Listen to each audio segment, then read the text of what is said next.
Well, I'm sure that this isn't going to come as a surprise to anybody, but it appears the Trudeau Liberal regime is still incapable of touching literally anything without turning it into an utter catastrophe. Here's the headline. Taxpayer-funded electric vehicle plant to hire at least 1,600, and I bet you thought I was going to say Canadians, right? No, 1,600 foreign workers.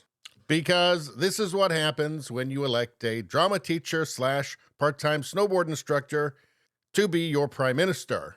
But hey, he does have good hair and teeth, as well as being, of course, the most hysterically deranged person at the Pride Parade. But anyway, let's get into this. A $15 billion battery plant, Boondoggle, has turned into a multi-billion-dollar catastrophe after Stellantis, the manufacturer, hired 1,600 South Koreans to build the Windsor plant and not Canadians, as promised. And this plant has already been mired in controversy. They started building it, and then they became displeased with the Trudeau government, and they stopped building it. And then the government threw more money at it, and now it's back on again. And Prime Minister Justin Trudeau said it's an offer that's respectful to taxpayers.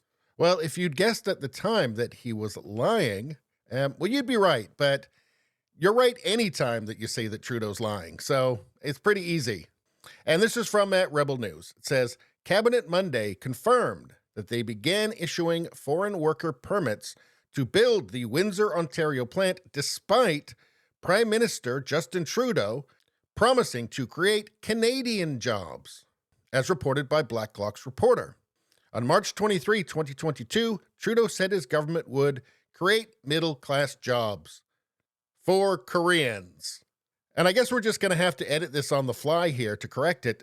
Quote, partnerships like these are critical to creating new jobs for Koreans and putting Canada on the cutting edge of the clean economy. And Trudeau said that at the time.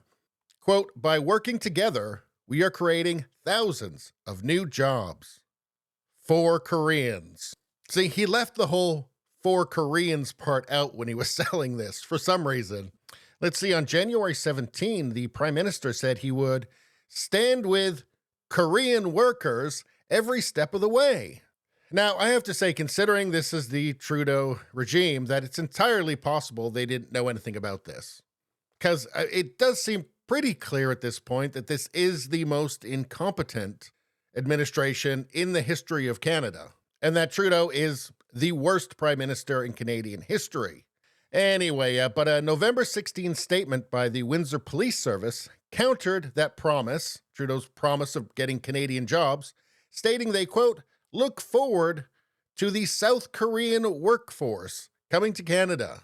We expect approximately 1,600 South Koreans traveling to work and live in our community. Let's hear what the leader of the opposition, Pierre Poulin, had to say about it. Prime Minister is forcing Canadians to give $15 billion to one battery plant that we now learn is going to employ 1,600 foreign workers with Canadian tax dollars. Now, $15 billion works out to $1,000 in federal taxes for every single family in Canada. You would think that he would read the contract he signed with this multinational company. And if he did, can he tell us the section in that contract that limits the number of foreign workers that get Canadian tax dollars? Yeah. Well, you know what? I'm sure that Justin Trudeau's response to this is going to be clear and direct. Mr. Speaker, it is, even for having watched this leader of the opposition in his almost 20-year political career, it is still astonishing to see the way he will choose to use any misinformation to score political points. Well, he didn't mention anything about the foreign workers. You know what? He probably thought he was speaking in Korean Parliament. And of course, this is all very bad timing considering there's been a lot of news like this coming out recently. From Business Insider, auto execs are coming clean. EVs aren't working. So, there's that. But if Trudeau has his way, well, Korean foreign workers will be. Anyway, that's all I got to say about that. Please subscribe, like, and share. Sharing really helps me out. I thank you for that. I will see you next time.